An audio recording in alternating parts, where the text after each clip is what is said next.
tontolon'ny serasera indray kosa taorina ny fanatanterahana ny fikaonandoha lehibe namakafakana ny lalàna amin'ny feny serasera dia nanangona ireo hevitra lehibe nandritra izany sy ny tompona ndraikitra isantsokajany raha ny fanazavana azy moa dia maro ireo hevitra ny vohitra nandritra ity fikaonandoha ity. Everina any amin'ny volana me 2024 no hiditra eo anivon'ny filakevitra minisitra amin'ny volavolan-dalàna amin'ny feny fifandraisana na ny projet de la Code Communucation. Raha fanazavana nentina Andriamatoky Laurent Ramanakamonjy tale général eo anivon'ny ministère serasera sy ny fampahalalam-baovao dia mbola misy ireo dingana atao meloa ny ankatoavana izany volavolan-dalàna izany. Ny sosokevitra sy ny bizaika zany era Madagasikara sy tao anatin'le état généraux teo mizarazara ihany misy ny teny hoe aleo atambatra ny régulation ny communication médiatisée zany hoe rehefa communication média misy koa miteny hoe mavesatra loatra fa aleo sarahana atokana ny au conseil de l'audiovisuel manao régulation ny audiovisuel zany hoe tout ce qui est radio télé cinéma publicité zay zany organe anankiray miréguler anazy dia hafa koa zany ny presse écrite sy reny hoe support antsoratra reny hoe ohatra hoe online reny zany afakoa ny réguler anazy zay zany ny sosokevitra eo zany mbola ho anatin'ny fitadiazam-paritra eo sy le validation nationale no hitranchena anazy hoe ahoana tsara ny décision finale.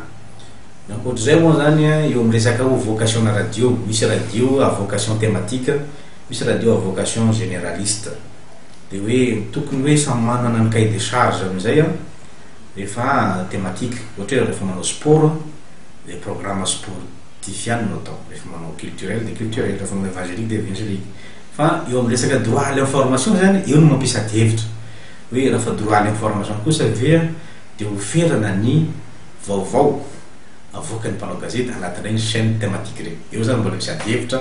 amin'izay lafin'izay mbola tsy nandray fanapahan-kevitra ny mpizaika. Maro ihany koa anefa ny hevitra izay nivoatra nandritra ny atrikasa 4 andro ny tanterana teny amin'ny espace vahina Ambatomaro ny farany herinandro lasa teo. Tafiditra indrindra tao anatin'izany ny resaka tsy fanagadrana ny mpanao gazety. Voaresaka tao koa io dépénalisation du délit de presse io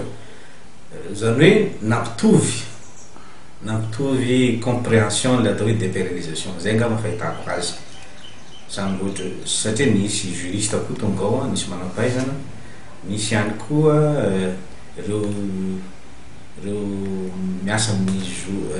resaka hoe droit de l'homme au niveau sehatra iraisam-pirenena dia ny zavatra vohitra tao zany ny dépénalisation zany dia samy hoe miaiky ny rehetra hoe ary voalazan'ny texte koa zay le izy amin'ny délit courant zany le hoe diffamation injure sy ny resaka hoe intrusion à la vie privée fa misy délit majeur zany tsy voakasiky ny dépénalisation ohatra hoe ny resaka hoe racisme resaka tribalisme resaka hoe ohatra hoe fampisaram-bazana ohatra zany zany zavatra amin'ny domaine la loi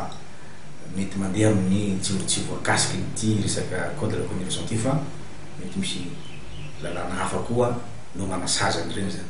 Marihana fa anisan'ny hevitra mivoatra tao anatin'izany tsy fanagadrana izany ny fandoavana lamandy na ny fanerena moka valiteny ho an'ny orinasa mpanao gazety